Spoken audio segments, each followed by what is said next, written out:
All right. Welcome, everybody, to the final webinar for North Carolina eVP vendors. My name is Jeff. I'm going to be leading us off today and then transitioning over to Zach, who is going to do the bulk of the demonstration today. But we want to welcome everyone, wish you a good afternoon. Before we get started, need to just read a disclaimer that this is a Teams live session, meaning that it is being recorded. So if you do not consent to being included in the recording, now would be a good time for you to exit the recording, clicking that leave button in the top right.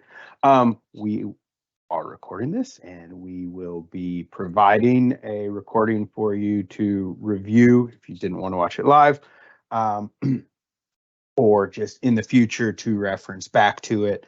I will show you where that is going to go on our website because we've already got actually 2 previous recordings and Q&As already posted up there, but we will also be emailing you out notification when your Q&A and video is ready to go. So that is that about the Teams Live. Now, going forward, some more logistics. Just want to let you know that there is no option for you to turn on a microphone and ask questions throughout this. That's how Teams Live events work. However, there is in the top right, you should see an icon for Q&A, and that is where we will encourage you to ask questions as you go throughout. I believe Lauren has already posted a kind of a welcome message. Hey, we're going to get started in a couple minutes message up in there. But that is where you can ask questions throughout. So what we would ask you to do, I believe there's 2 fields when you're asking a question. One's to type in your question, the other is to put in a name. If you could put in a name, that really helps us out. Sometimes we have to go back and forth with you to get a little bit more details.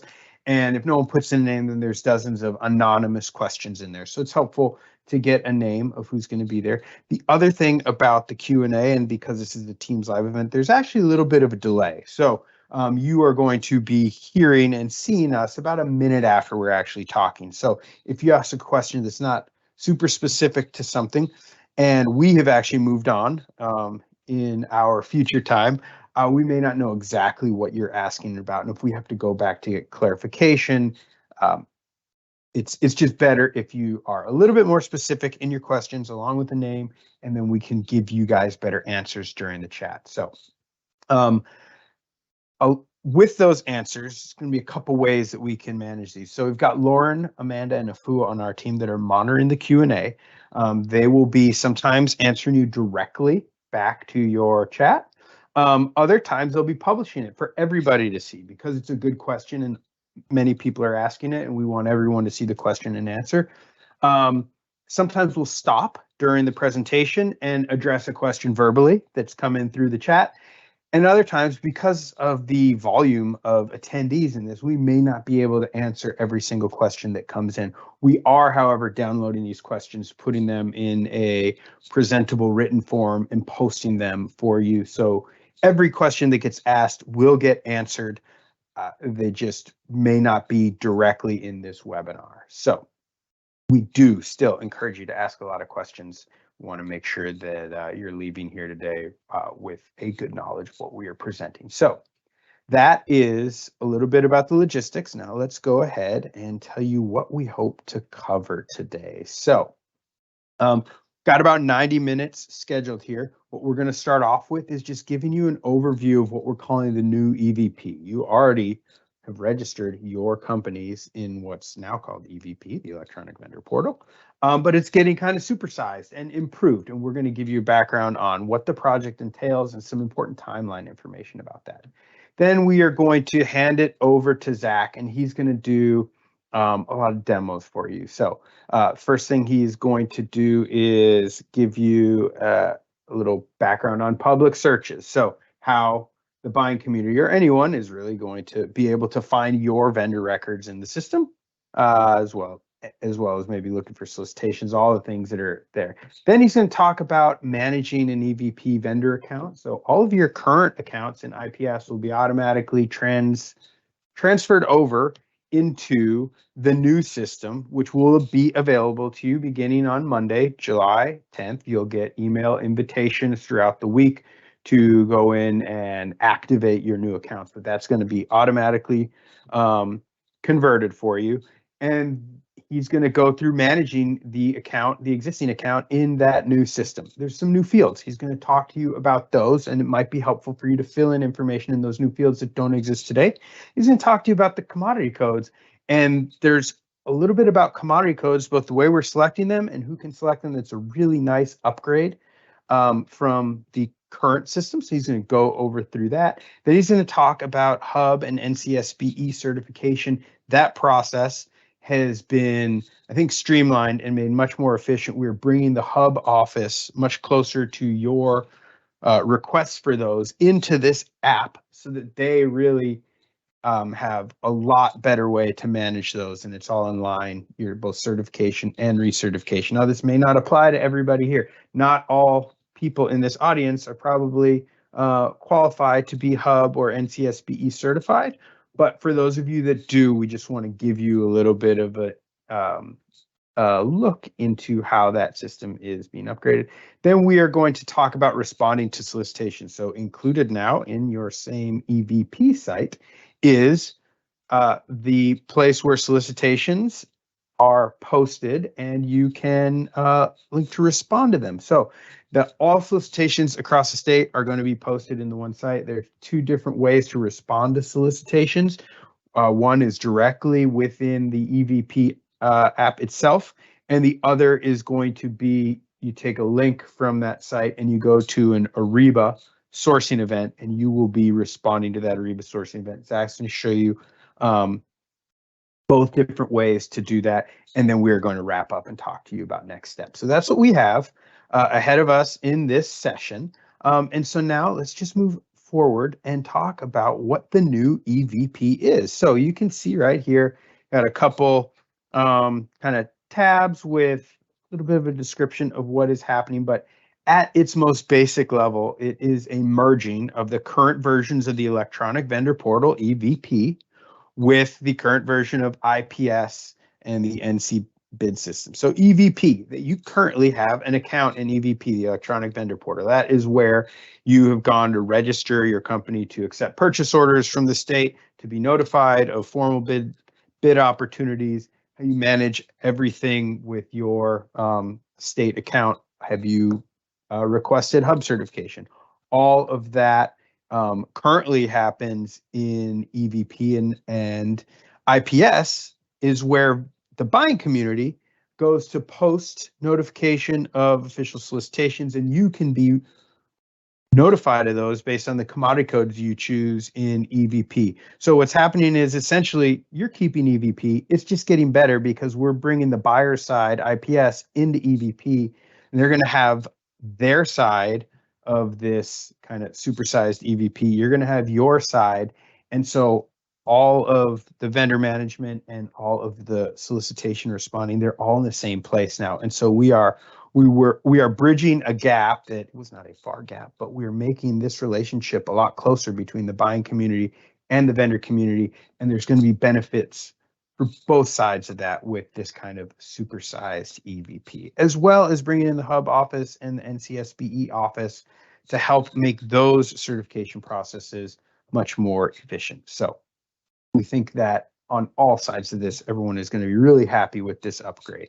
Now, just a bit of technical information. This is moving to the Microsoft cloud. So the current eVP was already a little bit more modern of a system, but IPS, which has served the state well, was a little bit of an older technology. That's going to the Microsoft cloud, and that's just going to allow for a lot more flexibility, a lot more data ability. The size of attachments is going to increase, and then the length of time that this information can live online, where maybe it was straining the capacity of the old system. Now, with the going to the cloud, it's really, for the foreseeable future, a solicitation will be out there. The bid response tabulations information will be up. The awarded vendor will be up, and it won't just disappear after 90 days. It's going to be up for the foreseeable future.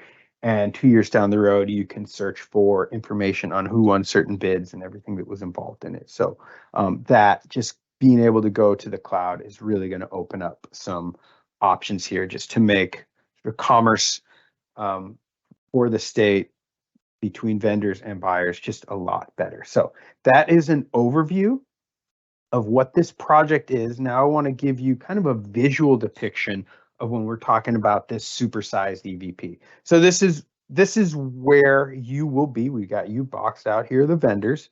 And this kind of existed already. And then there was an IPS situation that was over somewhere else, wasn't even on this screen. But now we've taken your side, the vendor side, and merged it with the buying side. And so that kind of connection is going to be really good. So let's just focus on you guys right now where you are boxed out here. So currently your current eVP, you can register as a vendor, you can manage your account. And there were parts of the hub and NCSB certification and recertification process that were included in there. But now you get all of that plus some new fields plus a better hub certification process because the hub office is now brought into this same application. So there's a lot more communication now that will happen, and Zach is going to show you that.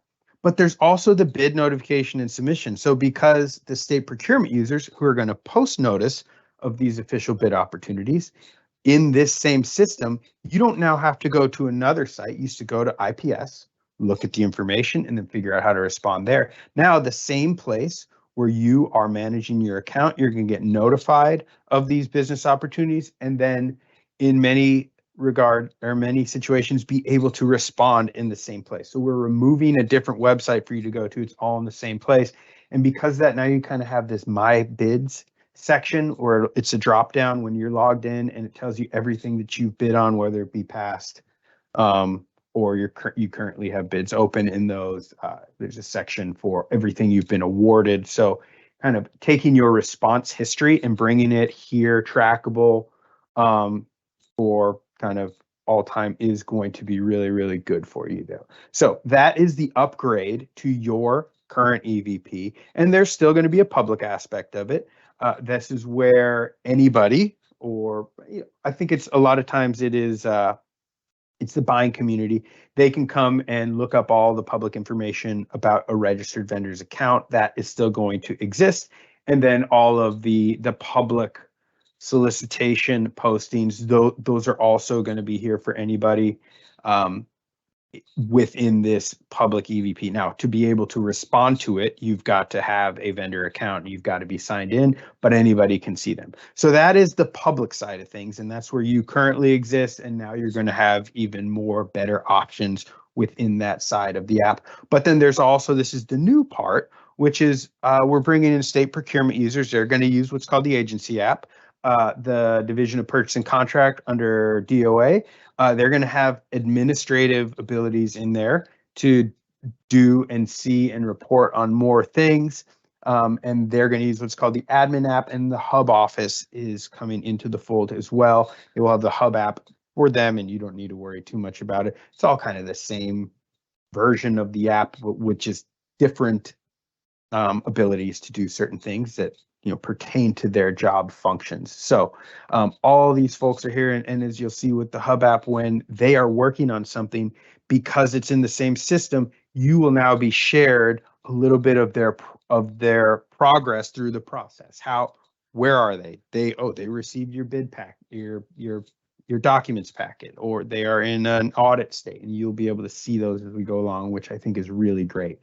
So that is kind of an overview, a visual overview of this new supersized eVP, and it's going to help everybody out. And then before we move along into some other stuff and some demos, we do need to talk a little bit about the transition. So we're right here. We are July 6th.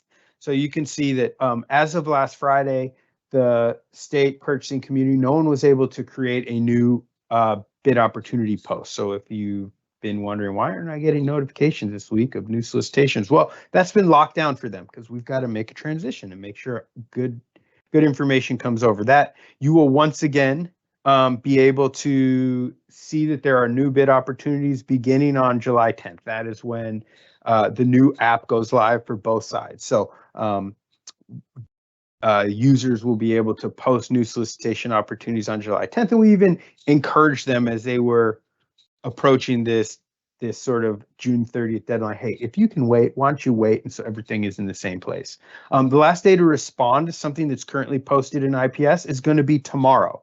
And then there's a lockdown for over the next week until the 17th to be able to respond. So you've probably noticed that if something was already posted here, there are no responses due this week. We've been locking that down for a while just to make sure that we get a good transition over into the new system. So pay attention to anything that may be due tomorrow, but after that, the next time that bids will be able to be kind of responded to is going to be beginning on July 17th. So if there's something here that you've been tracking, hey, they've posted something, but it is not due until after July 17th, that's going to be automatically for the buyers. It's going to be automatically brought into the new system. So you will not be responding to anything after tomorrow in the current IPS. You will have to then shift your focus over into the new system and see how the response needs to go over there. And for that first week, there are no responses due. So that gives people at least a week to get used to the new system and get everyone's account straightened away for the first bid due dates over there. So hopefully that is helpful to you. The other thing to note about the timing here is just the current IPS system as it is going to be actually in existence until October. There's no new bid postings there, so you won't go there to look for new business anymore.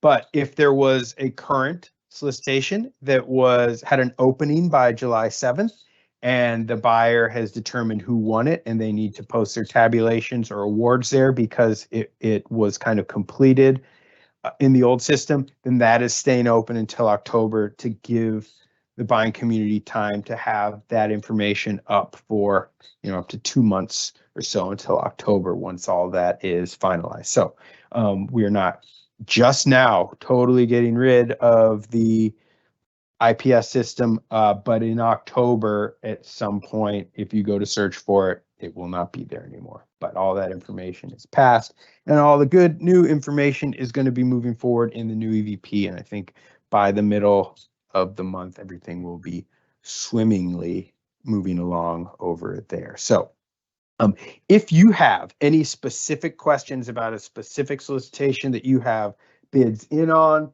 that you are looking to respond to, and it kind of falls somewhere perhaps confusingly into these dates, get in touch with our help desk and we can talk about specific bids and your response options and how to find it come July 10th when you get the invite and URL to activate your existing account that's been converted over into the new system, and then have the ability to respond again. So that is that. Along the lines of getting help, I just want to make sure that everyone is aware, and I'm going to get out of this PowerPoint real quick and take you over into our website, the eProcurement website, eprocurement.nc.gov. This is our portal. There's a lot of good information here, and just hopefully many of you are already aware that we do support the vendor community with training and job aids and help desk support. But if not, we want to make sure you're aware of this. So eprocurement.nc.gov, that's where you would go. You'll see here vendor login. So that is a way where you can, it takes you to the current eVP now. You'll see this here. We will update these URLs. So on Monday, if you want to, you will get emails throughout the week. You may not get your email directly Monday at 8 a.m. or blocking them out into groups, but so at some point during the week, you will get an email with the URL inviting you there. But you can come into the vendor login site that will be redirected and be able to activate your new account with a username and password, and you'll receive instructions on that. Public vendor search is also going to have a new URL there as well, because it's all in the same, you'll see it's in the same site, the public vendor search and the vendor login. You will just log in to access yours. The public will just look at things. So these will all be updated. Also want to make sure you know that if you go to the training site, We've got vendor training here, and you can see we are updating these for the buying community, but you would come here to the vendor training. Page is under construction. All be finalized by probably end of the day tomorrow, and certainly on Monday morning. But we've got vendor training here, and so the job aids that you will see here managing eVP accounts and registering an eVP. So we've updated these to reflect the new system hub certification. So we've got things here. We're going to be adding videos as well. We've got new job aids on, solicitations, how to find solicitations in the new site, and then respond to them if they are the type where you respond within that app. There are other types where you respond within Ariba, and we've got job aids that will be updated to reflect the new process there. And we've also still got our purchase order support, and that isn't the purchase order aspect of this is not changing at all with this upgrade. It really just has to do with your account management and how you respond to solicitations. But we have this information for you here under training and vendor training. If you go to news and events, we've got eVP upgrade vendors, and we've got all the webinar links there, but here's this link right here, eVP webinars. I imagine this will just open up and replace this here once we're done today. You are the last of 10 webinars we've done across the state. But we've got right here, so these are our buying stuff up at the top, but if you scroll down, we've got the vendors eVP webinar. We've got the answers to the Q&As that we did last week. We will put your Q&A answers here once we get a chance to process that. And here's already a recording that we did from the first vendor session. So you can come back and look at that. And of course, that is under news and events. And the last thing, just to reiterate to you, contact. So contact, who are you contacting? You're contacting our help desk. And the help desk from Monday through Friday from 7:30 to 5 p.m. Eastern time.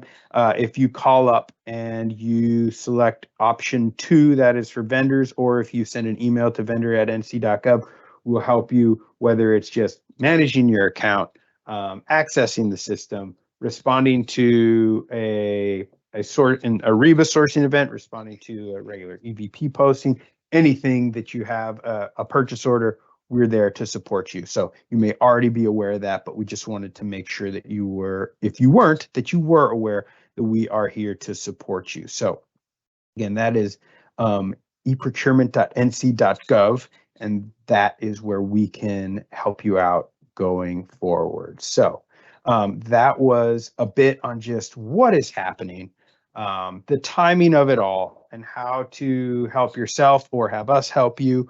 Before I transition it over to Zach, who's going to show you the important part of this, which is how to use the system, were there any questions, Lauren, that we wanted to answer in the meeting? Yeah, so one of the questions that we provided the answer to is, do we need to make an account to access solicitations? Answer to that is no. To actually view the solicitations, you can see those publicly without needing a username and password. However, if the solicitation is requesting that you respond electronically, you will need an account to be able to click the respond to solicitation button or the intends to participate button. Thank you very much. And Zach, down the road, not right away, but he will show you how to do that. So thank you for your questions. Thank you for those answers, Lauren. And I will now turn it over to Zach, who will take over the screen and show us a little bit about public search and then into your accounts. Thank you, Zach. Thank you, Jeff. Good afternoon, everybody. So I just shared my screen with you. So what you're seeing now is the homepage of the new eVP system. And what we're actually going to get started with this afternoon is going over our various public searching functions. And you'll actually notice that in the upper right-hand corner, you'll see that there is a sign-in option, indicating that I'm not actually currently signed in as a vendor. So everything that you'll see in the next couple minutes here is are things that you can do without having to sign in, and are things that the public will be able to search for and see. So to get started with, we'll start with our solicitation search. So there's a couple different ways of getting to our solicitation search screen. You can select the solicitations option from this top menu, or you can select the Browse Solicitations button down here. And then once you select either of those options, you'll be taken to this solicitation search screen. And you'll notice that there is a filters option here. So if you click on the filters option, you'll suddenly get a whole bunch of new filters. So this is definitely one area where we're enhancing the functionality from IPS. Specifically in IPS today, if you were to search for a solicitation that has been awarded, you wouldn't be able to search just by solicitation status of awarded. You'd actually have to remember the exact bid or solicitation number for the solicitation to be able to pull it up. And like Jeff touched on earlier, the solicitation would only be in the system for 90 days, which, as Jeff said, is being expanded upon and should be in the system for the foreseeable future. But to get started with, I'm actually just going to search for solicitations that are currently in an open status. That means solicitations that if I were logged in, I could actually respond to. So I'm going to select the open section for solicitation status. And then I'm actually going to look for solicitations that have been issued by the Department of Administration. So my department filter, in my dropdown, I'm going to go ahead and select Department of Administration. And then I'm going to select this apply button. And then now we'll see a whole list of all the various solicitations that are currently open for the Department of Administration. We could actually export these results into an Excel document if we wanted to by clicking this Export Results button. We can also see more information about the solicitations by picking or clicking on a specific solicitation number. So for example, if I click on this one, you'll notice immediately that we actually do get this red banner message right here that says vendors must have an active NC procurement registration electronic vendor portal to participate in a REBA sourcing event. So you'll see that I do have an intensive participate button, but I can't actually click on it. But then if you notice directly underneath that, we'll have some basic information about the solicitation, including when it was posted, when's the opening date, the CMI code it was posted under, a description, and then a section for any attachments for the solicitation. And then there's also a section for any addendum, if any addendum have been issued for this solicitation. So let's go back to our solicitation search and we'll run another search. So what we'll do this time is we're going to expand our filters. And this time what we'll do is we'll do what I was kind of talking about earlier is we'll actually just search for awarded solicitation. So in my solicitation status, I'm going to check the box next to awarded. And then I'm going to select this apply button. So since that was the only filter that I used, we'll see all of our solicitations that have been awarded in the system. And again, you can see some of the basic information on the search results screen, but if you wanted to get more in-depth information, you need to actually click on the solicitation number. So then once you click on the solicitation number, again, you'll get another banner message, except for this time it's letting you know that, hey, all bids are open to the public to view, but this specific solicitation is no longer accepting responses. And that's because we've already reached our bid opening date. And then if you continue scrolling down, you'll notice that there's a tabulations and an award section. So you can see any vendor bid tabulations in the tabulation section, and you can actually see the vendor or vendors that it was awarded out to in the awards section. So now we'll actually go through and we'll cover our public vendor search. So to get to the public vendor search, we're going to select this vendors option from this top menu. And then now that our vendor search page has loaded, we'll notice that we immediately have these 6 filters.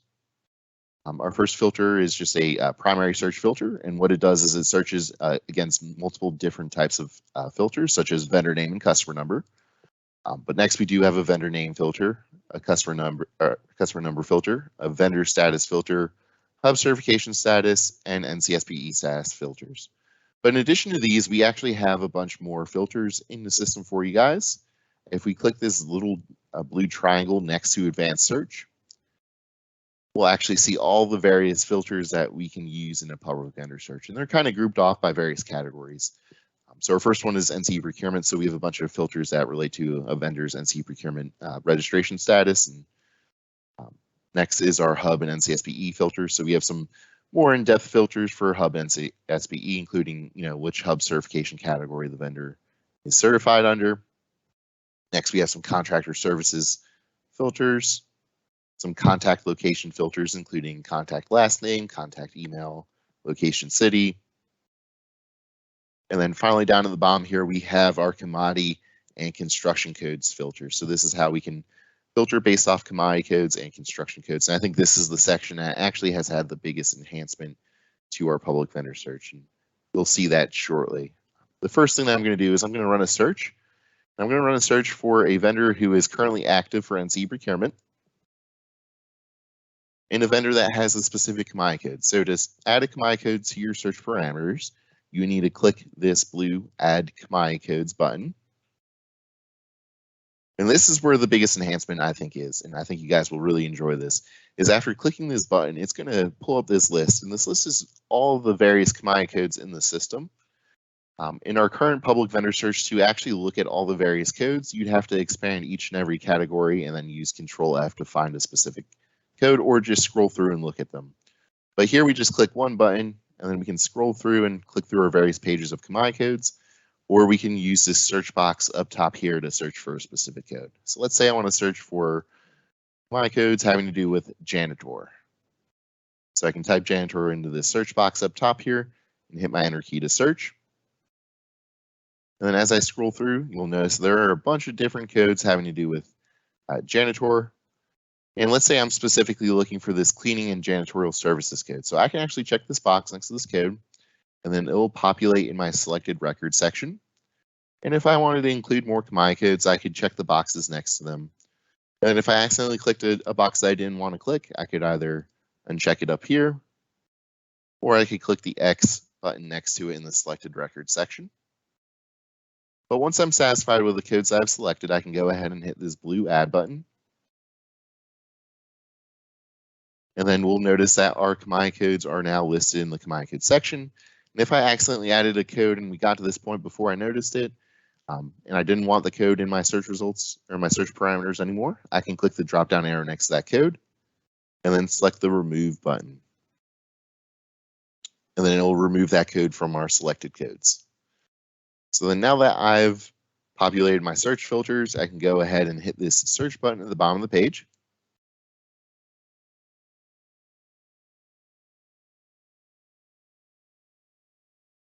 Then you'll notice that in my search results page, which is this page that pulled up, in my upper left-hand corner, I have the total number of records or the total number of vendors that met my search criteria or my search filters. I also have an export to Excel button up here. So if I wanted to, I could actually export this search results into an Excel document. And then I can also get more information about these vendors by clicking on the actual name of a vendor. And once I do that, you'll notice we have a bunch of tabs on the left-hand side. So let's say, hey, I want to see what other commodity codes this specific vendor is registered under.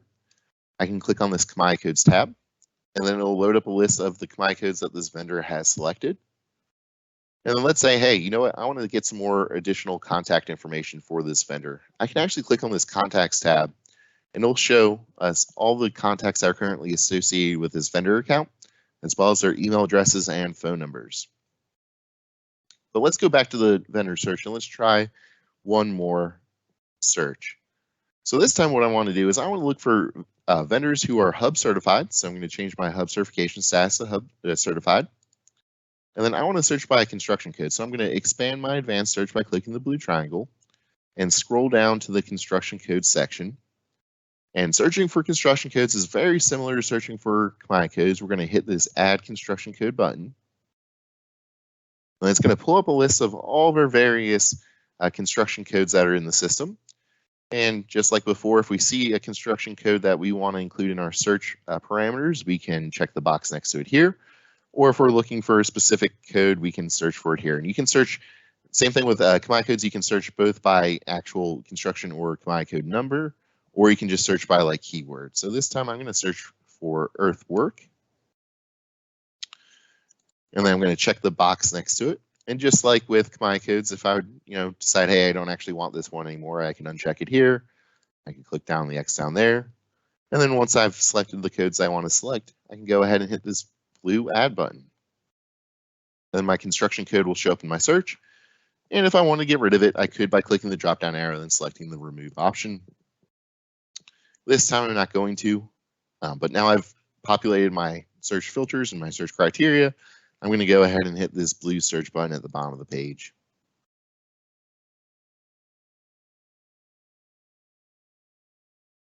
So again, we'll notice the total number of vendors or records that were returned in our search. For our search parameters is listed up here in the top left-hand corner. We also have our export to Excel button. And if we wanted more information about one of these vendors, we can again click in on their name, and then we would click on the various tab that we wanted to see the information for. So if I just wanted to see what other construction codes are registered under, I could click on construction codes, and we'll see a whole list of them here.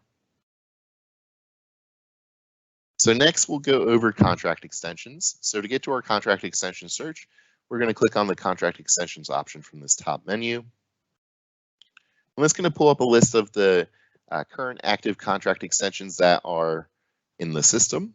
And you can see a lot of the details just from this page right here.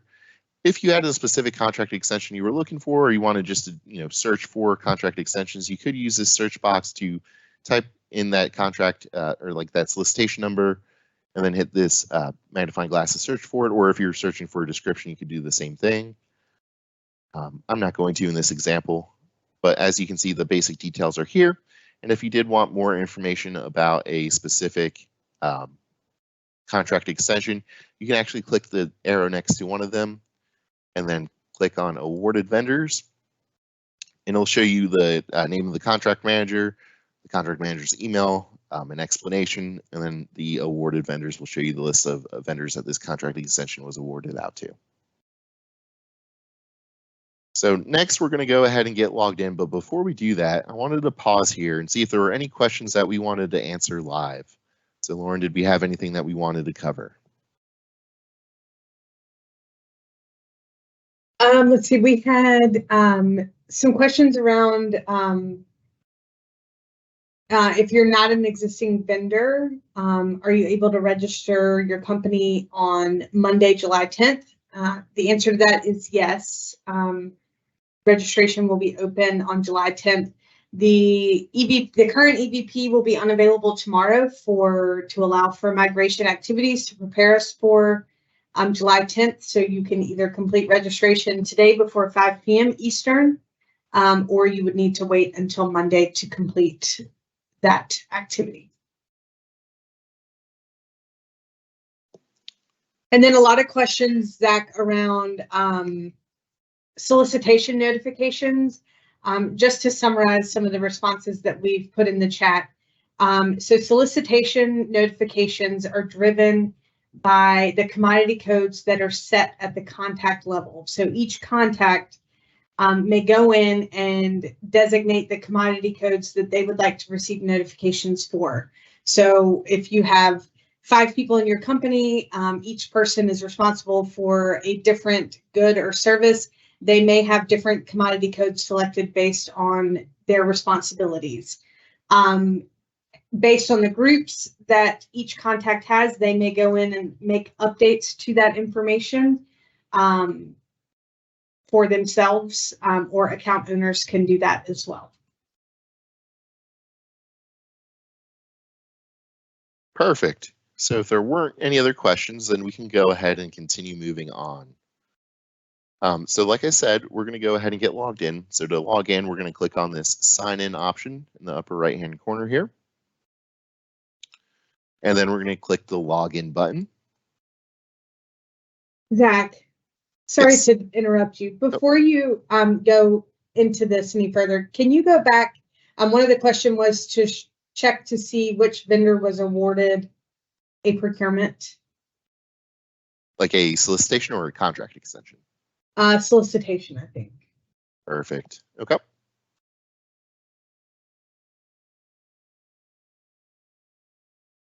So then once you find your solicitation here, you'd click on the specific solicitation number.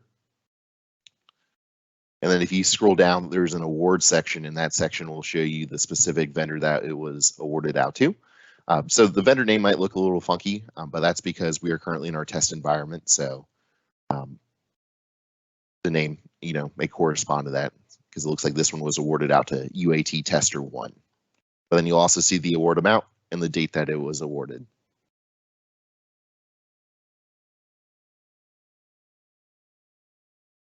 Alrighty. Were there any other questions, Lauren, before we move on? No, that's it. I just didn't want to completely shift gears and have to come back to that. So Perfect. No problem.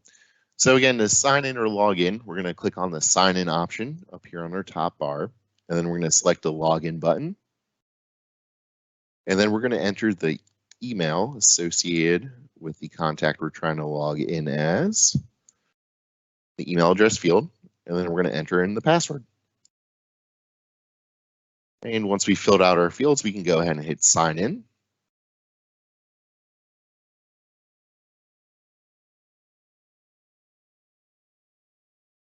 And then once we sign in, we can actually get to our vendor information by clicking on My Vendor. And then specifically what we're going to start with is we're going to start with managing our contacts. So after clicking My Vendor, I'm going to select the Contacts option. And then this is going to take us to our contacts page. And you'll notice that on our contacts page, we currently only have one contact. So what I'm going to do is I'm actually going to add another contact. And to start that process, I'm going to click this Add Contacts button. And then I'm going to start filling in some of my contact information. So for first name, I'm going to say is Michael. Last name is Scott. Email address, I'm going to say is vendor@nc.gov.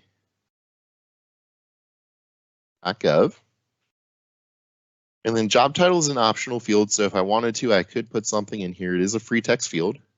In this case, I'm going to skip it and move on. Country will default to United States, but if that isn't the applicable country for the contact, you can actually click this magnifying glass, and then it'll pull up a pop-up box with all these other countries, and then you can either scroll through to find your country, or you can type the country into the search bar up top and then hit the search key over here, or hit enter. And then once you find it, you just check the box next to the country and hit this select button at the bottom of the page. But again, I'm going to leave mine as the United States, so I'm just going to exit out. Next, it's going to ask us for a phone number, so I'm going to use 888-211-7440, which is the phone number for our help desk. And then it's going to ask us for an extension number, which again is an optional field, but if your phone number does have an extension, you can put it in here. And now it's asking us for the eVP access level for this contact. There are three different options. There's account owner, account maintenance, and read only. So account owner, this access level will allow the contact to edit anything on the account that is editable. It also allows this contact to submit bid responses. So that is our highest permissions level that you can give a contact on the account.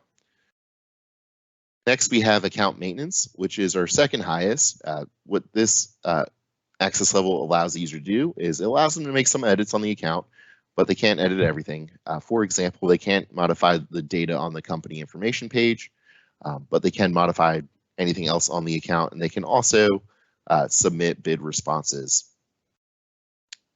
And then finally, we have the read-only access level, which is exactly what it sounds like. So a contact with that access level would be able to log into the account, but they wouldn't actually be able to make any updates on the account. So I'm going to select account maintenance for Michael Scott. And then next it's asking me, is this contact a sourcing contact? So this is a checkbox. And by checking this box, that would mean I'm designating this contact as a sourcing contact, which means this contact will be able to click the Intends to Participate button, which is the button on Ariba sourcing or Ariba solicitations. And basically by clicking that button, the system will send an email to all sourcing contacts on the account with the information for responding to that solicitation. So I'm going to go ahead and check this box, but if I didn't want to give this contact that power, or if this contact, maybe didn't want to receive those solicitation emails, and I would leave that unchecked, but I'll check it for now. And then next there's a design services and construction services sections. So basically if I wanted this contact to receive bid notifications for design services or construction services, I would check these boxes. In this case, I'm not going to check them. So now I've filled out all the required information. I'm going to go ahead and click this blue submit button.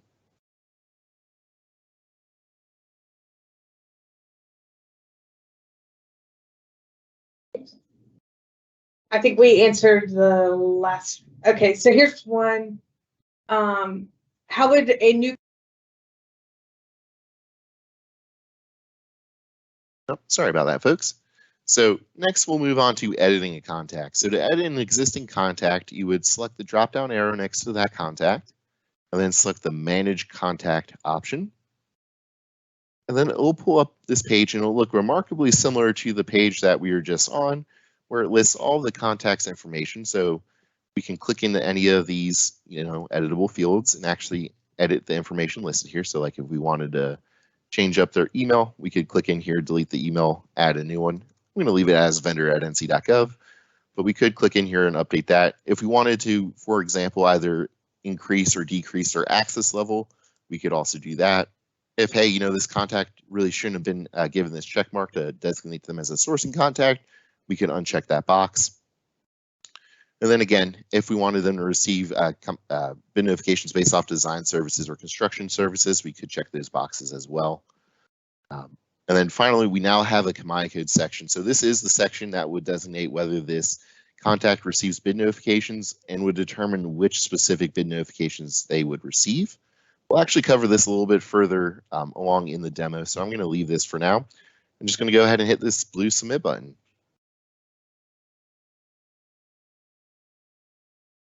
So now, so that's kind of editing a contact. Next, we'll go through deleting a contact. So to delete a contact, it's very similar to editing a contact, just one major difference. You click on the drop-down arrow next to the specific contact in question, and then you would select the delete contact option. So the only contacts you'll be able to delete are the contacts that are not associated with anything on the locations page. So if you click the drop-down menu and you don't actually see this delete contact button, that means that they are associated and you would first have to change that around before you'd be able to delete the contact. But once you do hit delete contact, you'll get a confirmation message asking you if you actually want to delete the contact. You'd click delete.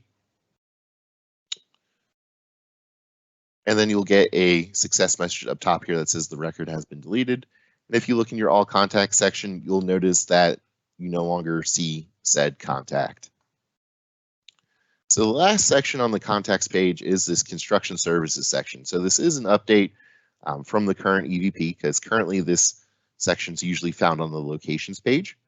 But with our upgrade to the new eVP, we've added some increased functionality. So when you select a specific category, such as general contractor, electrical contractor, or plumbing, fire, sprinkler contractor, you actually get these additional fields. And the one new one from the old eVP to the new one is there's now a licensed contact field. So you can actually designate which specific contact holds the license in question. So if I was to select, electrical contractor, I can then select a specific contact as holding that actual electrical license. That's not going to apply for the vendor I'm working on currently, so I'm just going to uncheck those boxes, but they do exist, and I definitely wanted to point that out to you because that is a change and an update to this new eVP system. And this is actually a great place for us to pause and see if there were any questions in the chat that we wanted to answer live.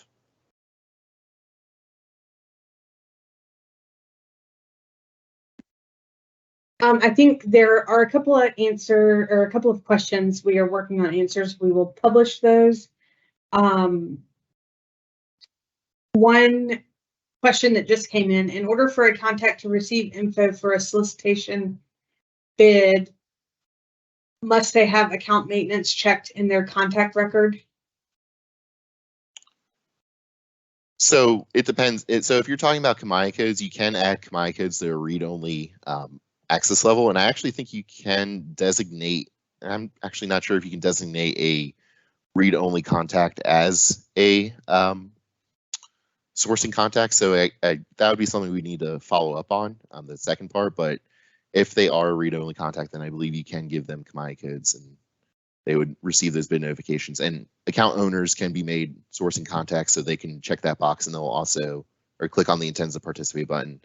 And they'll also receive the email from Ariba regarding any sourcing events that another user with the sourcing contact box checked when they select the intends to participate button.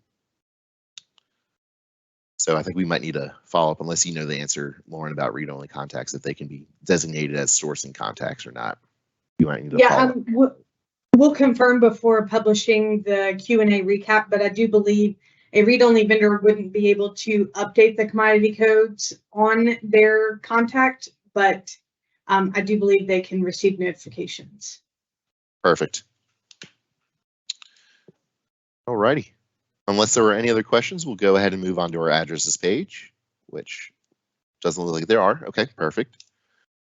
So I'm going to go ahead and click on the addresses tab from the left-hand side here, and we'll see the currently existing addresses on our account in this section below here. And we'll start off with adding a new address. So to add a new address, we would click the Add Address button, and then this pop-up box will appear. And it's going to ask us to name the new address. So this is a free text field, and it's something that we'll want to use to kind of distinguish this address from other addresses. So if I wanted to name this one North Carolina, go ahead and type that in. And then next, it's going to ask us if this is an international address. If it is, then we'd want to check this box. And you'll notice once we check the box at the country field, which had previously defaulted to the United States, will no longer have a default value. For this address, I'm going to say we are located in the United States, though, so I'm going to go ahead and uncheck the box. And once I do that, you'll notice that United States is now the pre-populated value in the country field. And then next, it's going to ask us for line item 1 of our address. So I'm going to say 2233 Atlantic Avenue. And line 2 is an optional field, so if you do have a line 2 in your address, feel free to populate it. If not, you just continue moving along. Next, it's going to ask us for a state. So since I already titled this location North Carolina, I'm going to go ahead and select North Carolina as my state. And then you'll notice now I have a county field. So again, I can hit this magnifying glass and it'll show me a list of all my counties. And then I can use this search box up top here to search for a specific county. So I'm going to say we're located in Wake County. So I'm going to go ahead and type Wake in here, hit the enter key to search, and then check the box next to Wake and hit this blue select button. Now it's asking us for a city. So I'm going to say we're located in Raleigh. Now,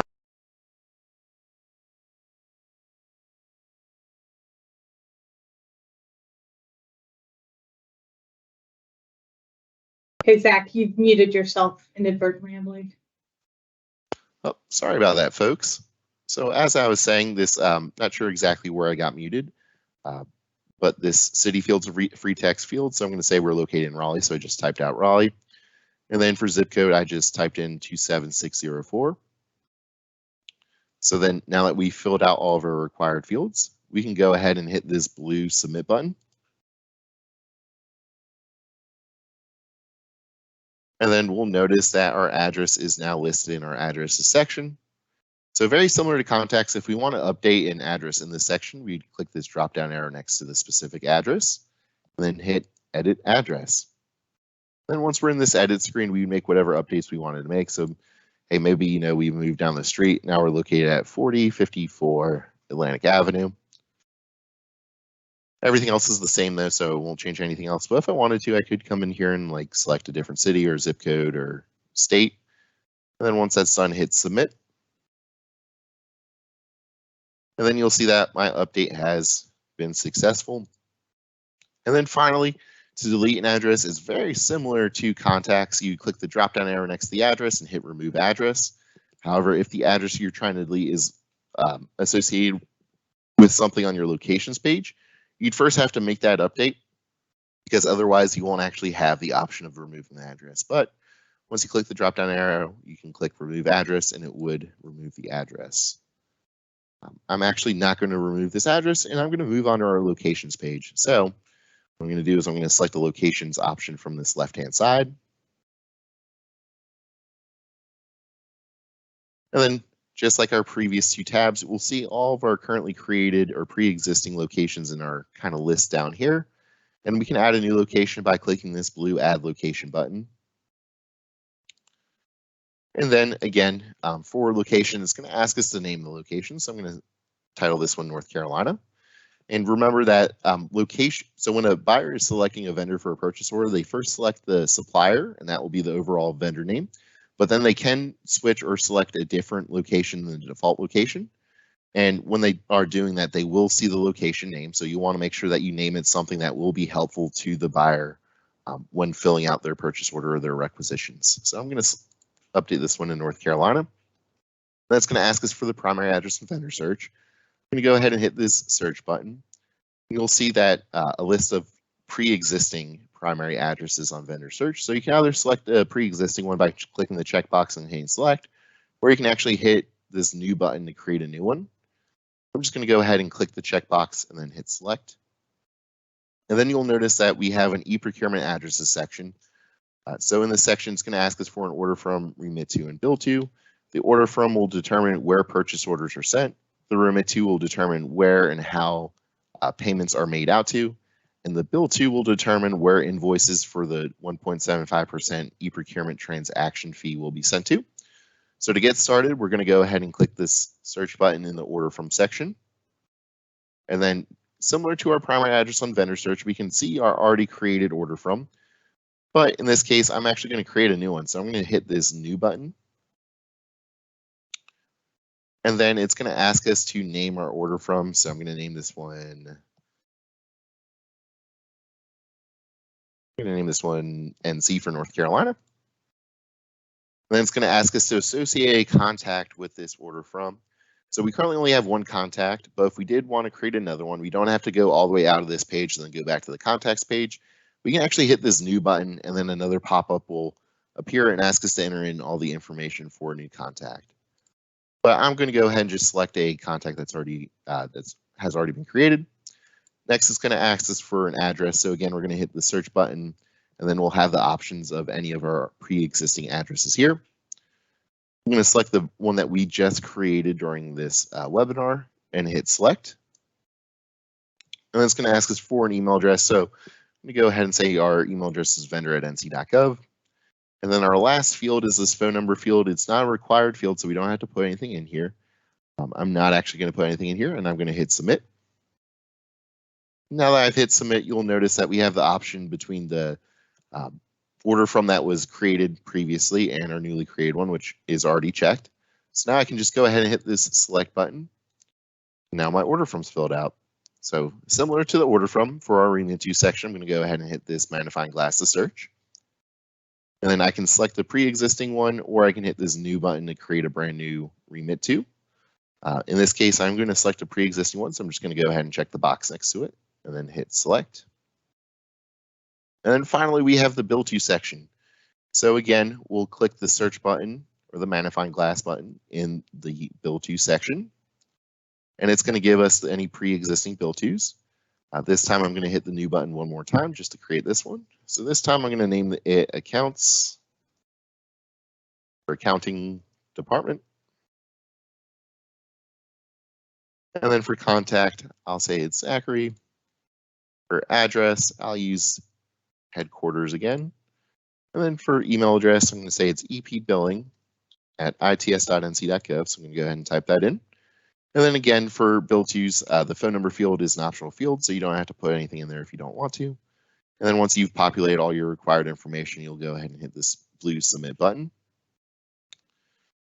And then you can choose between your newly created bill to or your previously existing one. And then you just want to make sure that the checkbox is next to the correct one and hit select. And then all of our required fields are filled out now, so we can go ahead and hit this blue submit button.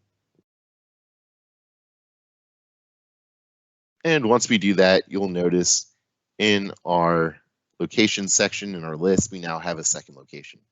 So to edit a location, you would actually click the drop-down menu next to the specific location that you're going to edit, and then click Edit Location.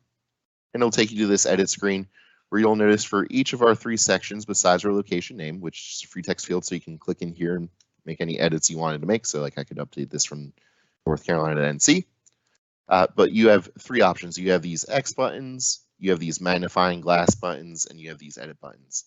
If you want to deselect the currently selected field or contact location assignment, you would actually click these X buttons, and then you can hit this search button to either search for a different one or create a brand new one. If you actually wanted to edit the specific field that is filled out, so for example, if I wanted to edit the NC order from, I could click this edit button, and it'll actually take me to this NC order from, and I could make any updates I wanted to make. Maybe I want to rename it North Carolina. I can then click this submit button to submit my change. And then when I come back here, you'll notice that the order from has been updated. But once you're done making updates, you can go ahead and hit this submit button down at the bottom here. And that will actually update your address, which you can see is now updated. My location name's been updated. My order from's been updated. And the last part of this location page is deleting a location. So you can click the drop-down arrow next to a location and then select remove location, and then it will delete the location. So you must always have one location. So I'm not actually able to come back in here and delete my existing location. If I wanted to delete this one, I'd have to create a new one first, and then I should be able to delete it. So here's another good section for us to pause before we move on to some of the new fields that are in the new eVP system. Lauren, were there any questions that we wanted to cover live?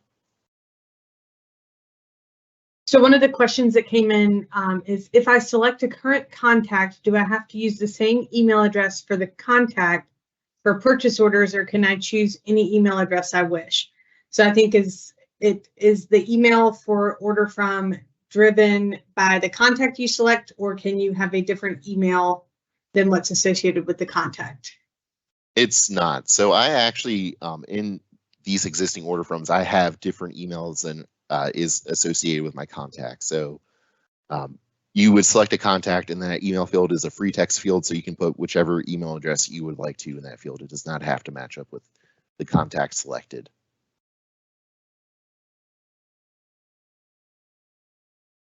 Any Thank you. other? Yeah, all other questions we're answering in the chat. Perfect. So next we're going to go ahead and move on to some of our new fields in the new eVP. So on our left-hand side, we actually have a new tab, or a couple of new tabs. We have this awards tab. So I can actually click on this awards tab, and what it will show me is it will show me any solicitations that have been awarded to the vendor that I'm currently signed in as, and it will show me the solicitation number, the award amount, and the date awarded. So that's our first new tab. So that's kind of cool. So you guys will be able to actually see, any solicitations that were awarded through the eVP system on your account by clicking on this awards tab. Our next new tab is this Tier 2 spend data. So once we're on this Tier 2 spend data section, you'll notice we have this Add Tier 2 spend data button. So if you want to self-report some Tier 2 spend, you can go ahead and click this Add Tier 2 spend data. And then it's going to ask you either for a state term contract, which if you click this magnifying glass, it already has all the different state term contracts loaded in here. Or if this Tier 2 spend was relating to a specific agency's contract, then there's a free text field here where you can actually enter in that specific agency contract number. And then next it's going to ask you for the entity that you did business with. So you can hit the magnifying glass, and then it'll pull up a list of all the various buying entities in the state of North Carolina. And you can check the box next to the one that applies to you, or if you don't see it initially, you can also use this search box to actually search for a specific one. And then once you check the box, you'd hit the select button, and then it will populate the contracting entity. Next, it's going to ask you for the Tier 2 vendor.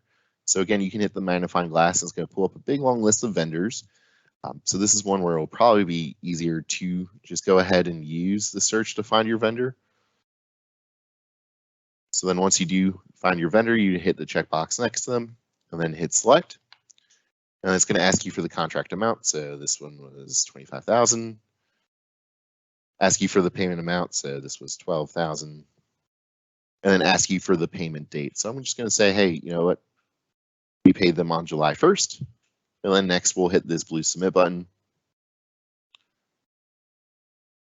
And once we do that, you'll see that that Tier 2 spend record that we just created is in our list here. And we actually can edit it. So we can hit this drop down arrow. Like if we accidentally put in a wrong amount or wrong date or something like that, we can click the drop down arrow, then hit view/edit.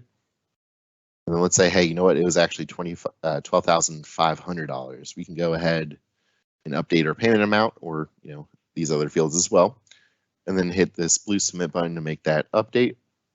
And once we do, you'll see that here it has taken effect and it corresponds to our updated value. So our next new field we kind of wanted to cover with you guys, which isn't really a new field, but it is a new addition, is now on our billing page. There is a link to the online vendor bill pay system. And starting on July 10th, you'll actually be able to pay with both ACH and via credit cards. So that's a new exciting enhancement.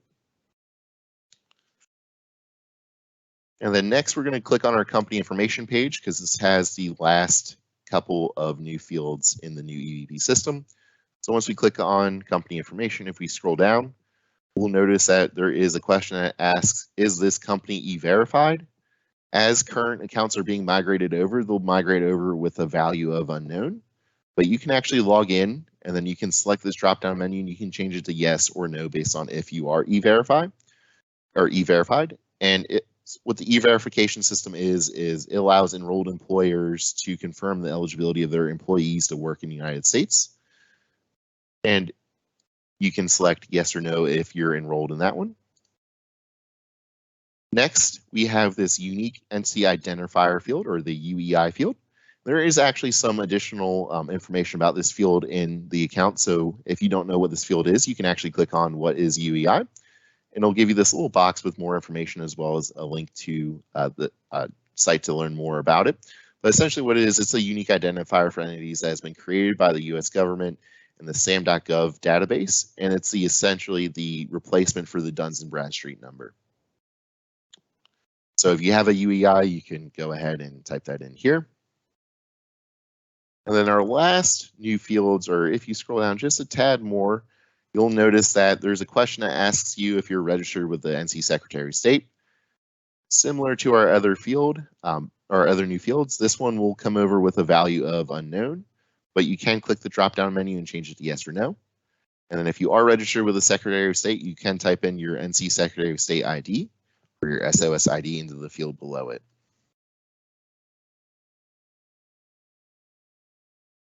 So that kind of covers some of our newer fields, Lauren. Were there any questions before we moved on to our updates to the KMAI codes and talked a little bit more in depth about bid notifications?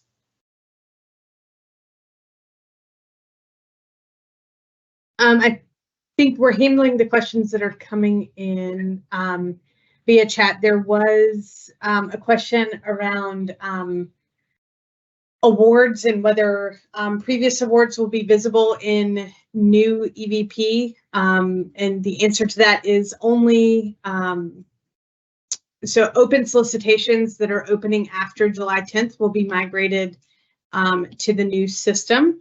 And those that are awarded would be visible in the new eVP. The current IPS system will be up until October of 2023. So anything that has closed, the tabulations and awards for those solicitations would occur in IPS still. Perfect. Were there any other questions, or are we good to kind of move on to KMAI codes now?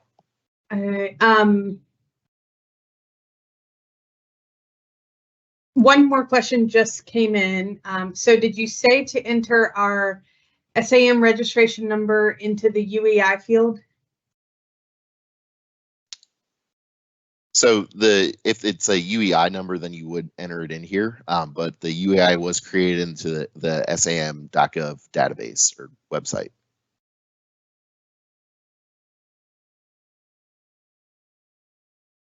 Thanks, that's all.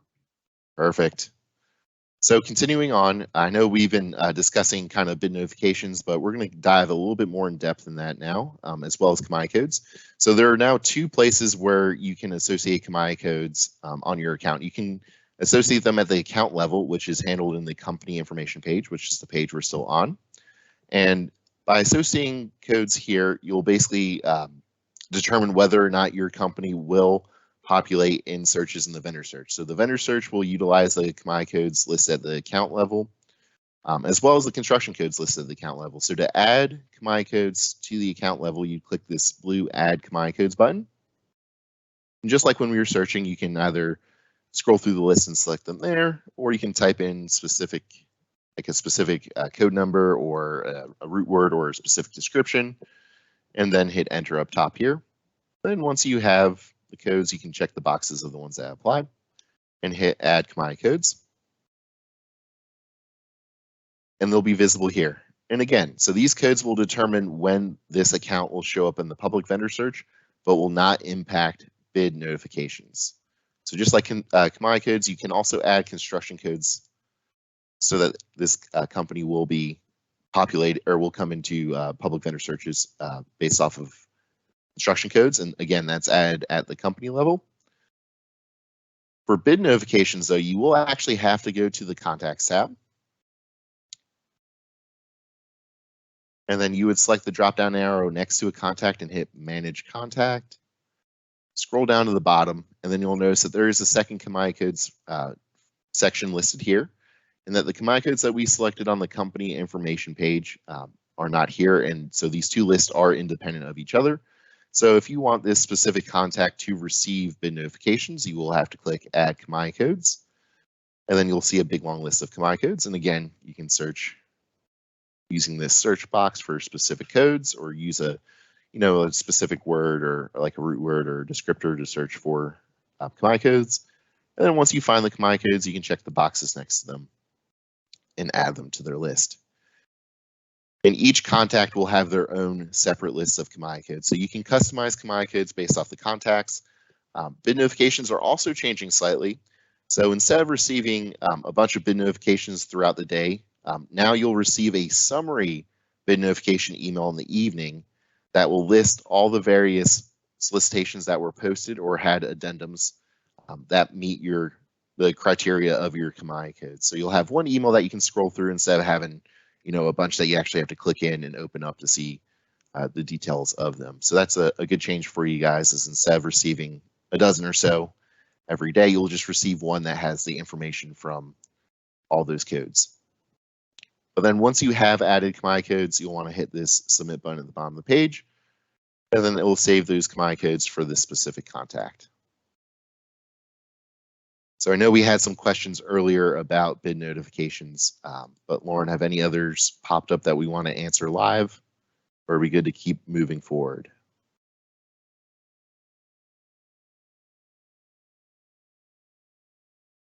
Okay, I will take that silence as we're good to keep moving forward. So the next thing we'll cover is the certifications tab. So in the new eVP, you can apply for both the Hub and NCSBE certifications if you think your company qualifies for them. You would do that by clicking on the certifications tab. The vendor that I'm currently logged in as is actually currently approved for both certifications. So if you hadn't applied yet, you wouldn't actually see either of these boxes like this. Instead, you would see a button in these sections that says apply for Hub or apply for NCSBE certification, depending on which section you're looking in. And then you would click that section, fill out the information, and then upload any supporting documentation for that application process. And then the Hub office would get that documentation as well as your application, review it, and determine whether or not you are approved for the application or not. The specific vendor that I'm logged in as, though, has already gone through that process, and it's actually been long enough that they're at the stage where they need to recertify. So you'll notice that once that happens, that you get this recertification button or recertify button in the bottom right-hand corner of each of these boxes. So to start the recertification process, you click this button, and it may take a second or two to load, but it'll essentially load up another box over here on the right-hand side. And you'll see that this box now says recertification in progress. So you can actually edit your Hub application because things may have changed since your initial application. So you can click this edit button. And then it'll load up your Hub application. At the top, you'll notice it says, please update your zone field to reflect the current number. But you can also scroll through here. And if, hey, maybe you got an additional certification, you can mark that down or make any other updates to your Hub application as is necessary. And then at the very bottom of the page, click this blue submit button to kind of save your changes. And then next, you have this manage owners option. So this is the option that we're actually going to select update or year zoned. So after clicking this number, you'll notice again, we get another banner that's letting us know, hey, please update your year zoned. So I'm going to go ahead and do that. So I'm going to click the drop down arrow next to my owner, click view/edit. And I'm going to update the year zone field here. And if there was anything else that needed to be updated, I could also click in and update that. Like maybe the phone number changed, maybe they sold a part of the business, so they no longer own 100% or whatever percentage they indicated they owned initially. And then once I made my updates, I can go ahead and hit this submit button. And then if we needed to, we could actually continue adding owners by clicking this add owners button. Or if, hey, maybe an owner has left the company, we can actually click the drop down arrow and hit remove next to that owner to remove them. But once we're done making updates to our owners, we can go ahead and hit this blue submit button.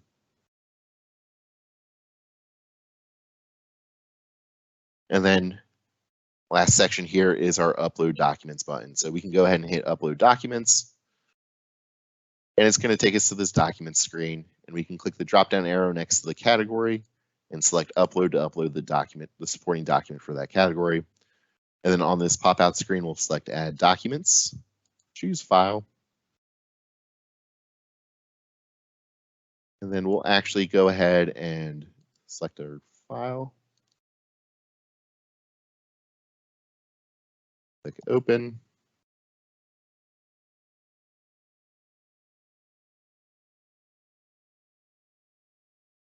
Looks like my file explorer may have frozen up on me.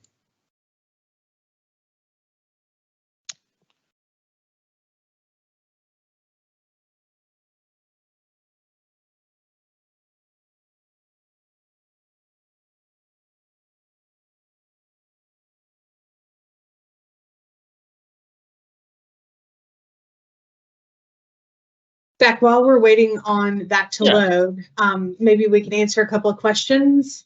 Sure. Let's see, one of the questions that came in, is there a file size limit or a specific document type for certifications when you're loading documents? That's a good question. I want to say it's 125 megabytes, but I don't recall off the top of my head. So that might be something we get back to them on. Were there any other questions that we can answer as well while we're waiting for this to load?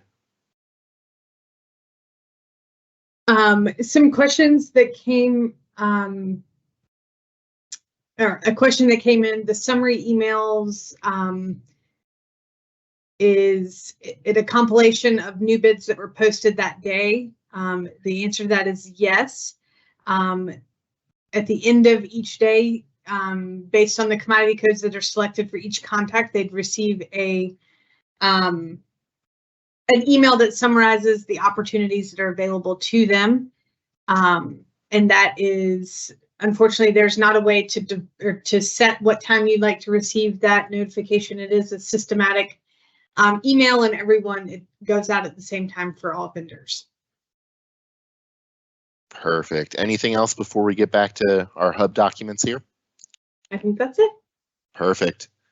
So sorry about that. Not sure what my file explorer was doing, but I just had to double click on it again. And then you'll notice that in my attachment file, it currently does have my hub document loaded. So now I can select add note.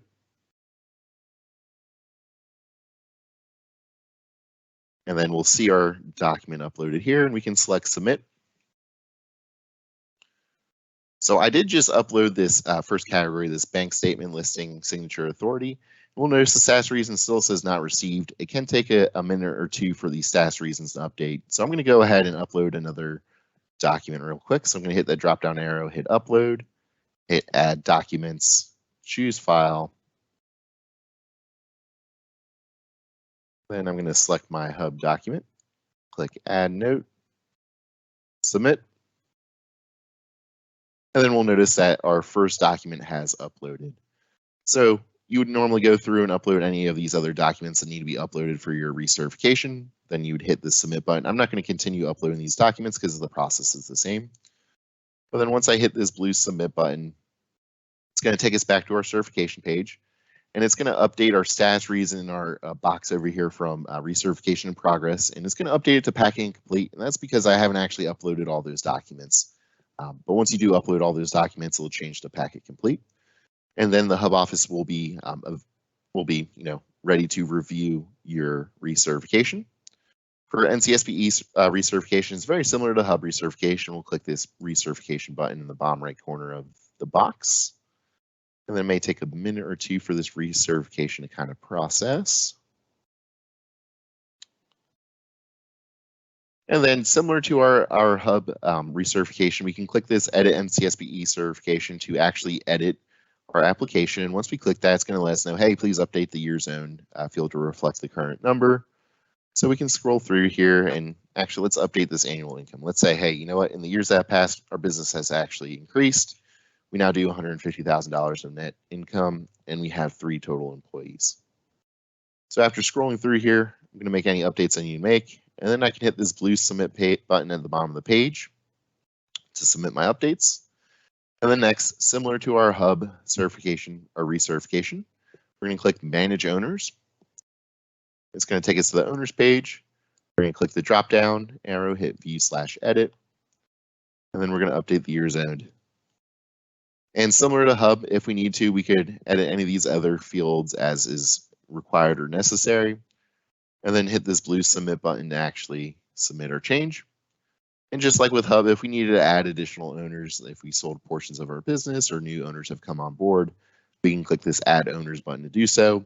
Or if you had multiple owners and hey, you know, one of them actually sold their part of the business, you could hit the drop down arrow next to them and hit remove to delete that owner. But then once you're done editing your owners, you'd hit submit.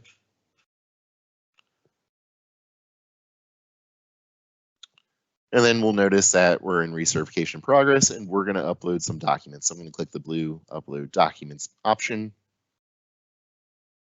And then you'll see that these first 2 documents are currently received. So we're going to go ahead and upload the last 2. So I'm going to go ahead and click the drop down arrow, hit upload, add documents, choose file. I'm going to select my NCSBE document, hit add note, and submit. Just like with the hub document submission, the status reason may take a minute or 2 to upload or update. So I'm going to go ahead and upload this last document as well.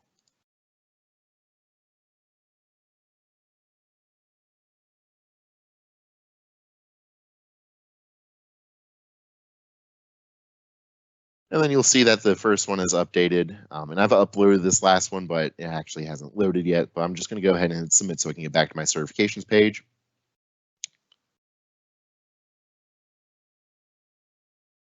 And then we'll notice that this one looks like that last document finally loaded the status reason to received.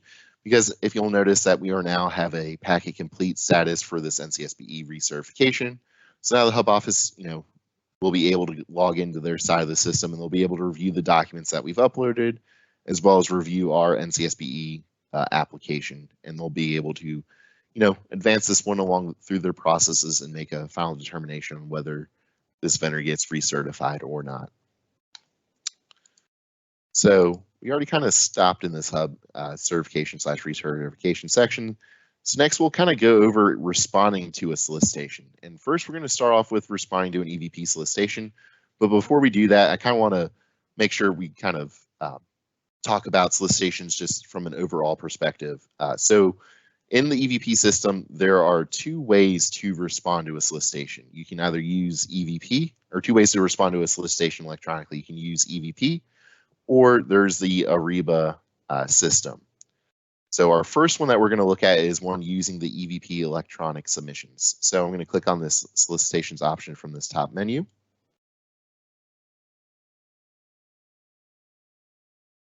And then this time I'm actually going to search for a specific solicitation. So I'm not going to open up these filters. I'm just going to copy and paste my solicitation number into the search box and then hit this magnifying glass to search my solicitation. Perfect. And then we'll see some basic details about our solicitation. We'll notice it's in an open status. We can actually view more details about it by clicking on the solicitation number. And this time you'll notice that there's no banner up top here letting us know, hey, we have to be logged in, because we are currently logged in.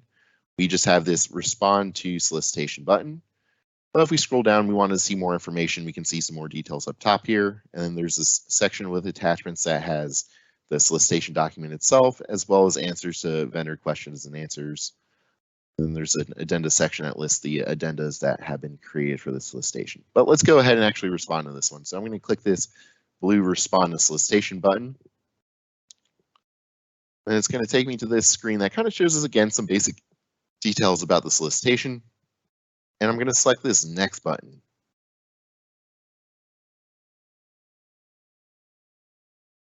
So now it's actually taking us to our bid attachment section. So what we're going to do from this screen is we're going to click this submit attachment button, and then we're going to select choose a file or choose file. And then I'm actually going to find my completed solicitation document and click upload file. So now that I can see my file in this bid attachment section, I can actually, if I clicked the wrong button and I uploaded the wrong file, you can actually click this drop down arrow and hit delete to remove any files that are selected. Or if it's a situation where you need to upload multiple files, you continue hitting this submit attachment button and uploading additional files. The file limit for solicitation or for bid responses is 125 megabytes. So that is a pretty decent sized file. But if you did need to submit additional attachments, you can click this submit attachment and continue uploading files. And as long as you see your file in this section, you are good to go. There's not actually a submit button that you need to select after this. As long as it's uploaded, you're fine. You can actually track down any bids that you've responded to pretty easily by clicking this My Bids option from this top menu. And then when you click My Bids, depending on if you have eBids or NCEP Ariba sourcing selected, it will show you all the bids that you selected that respond to posting button. And you can actually get back to your bid response by either clicking the solicitation number, or you can click this drop down arrow next to the solicitation and then hit solicitation details. And then from this page, you can hit respond to solicitation. And then it will take you to your existing bid where you'll see your documentation. So again, if you needed to delete this file, you could hit delete. If you need to upload more files, this time you'd hit add note and then choose file. And there is a submit button at the bottom of this page, but it's not necessary to actually click it. As long as your documentation is appearing in this section, you're good to go. It also won't hurt anything if you click this submit button down here. But that covers kind of going over responding in eVP. You just need to make sure you get your documents uploaded and you can see them in the documentation section, and then you are good to go. So as I said, there is a second electronic bid submission system that is being utilized, and we'll kind of look at one of those now and go over that. So we're going to click back on our solicitations option from this top menu, and then I'm going to copy and paste the solicitation number over, and then hit this magnifying glass to pull it up. And then I'm going to select the solicitation number to actually view some of the additional details about this one. So the first thing that you may notice is that instead of having a button that says respond to solicitation, we have a button that says intends to participate. So we can select this button if we wanted to, but first I'm just going to scroll down and I'm going to look through the various details. So again, you have an attachment section. I'll show you the attachments. If any addenda have been issued for this specific solicitation, you can see them in the addenda section. And this time the key difference is when you click intends to participate because you're ready to respond to this one, you'll hit this blue intends to participate button. And then you'll actually get this little success message. Basically what this message is letting you know is that, hey, you've selected this button and you'll actually be receiving an email shortly to participate in this Ariba sourcing event. The emails can take up to 30 minutes to send. And those emails will look like this. So in this top section of the email, you'll have a link that you can click to access the specific sourcing event. Once you click that link, you'll be asked to either log in or register an Ariba account. And then once you log in or register the Ariba account, this responding to that solicitation is actually going to be the same way it is today for responding to Ariba sourcing events. So nothing will change once you click this link and sign in. The difference is this first part of the process, which is finding the solicitation, and then once you find the solicitation, you would click this intends to participate button, which will have the system generate the email. And then again, this email will be sent out to any contact on your account that has the sourcing contact box checked. So that kind of covers it for today's demos. Were there any questions that we wanted to cover live before Jeff takes over and we kind of cover some next steps?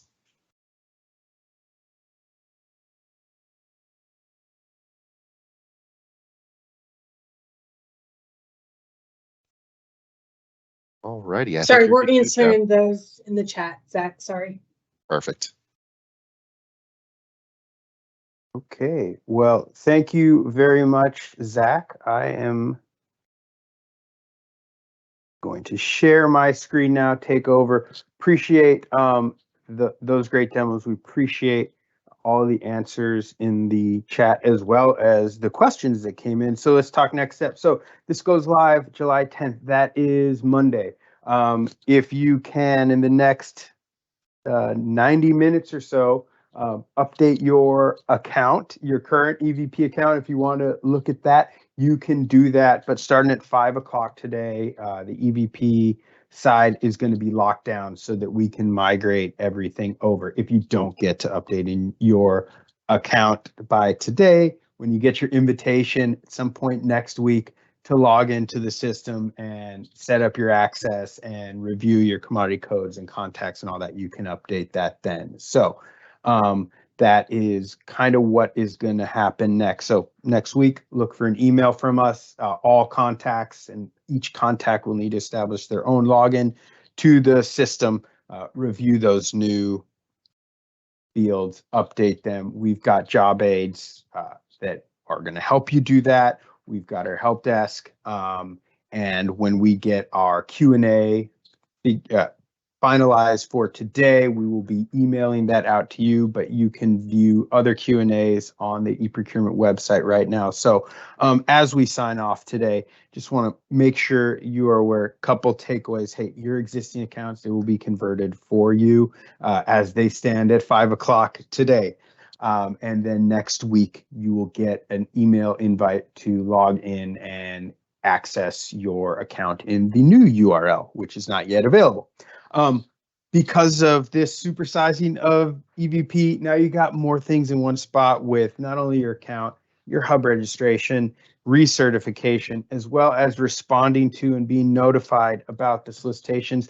And then the biggest thing is we're going to be here to help you. So we have already been providing lots of support for the vendor community over the past many years, but that's going to go forward with the new system, whether it be just getting your account situated next week when you first log in, or responding to that first solicitation, or uploading a document for Hub. All that stuff, we are going to be continuing to support you. So we thank you so much for your time today.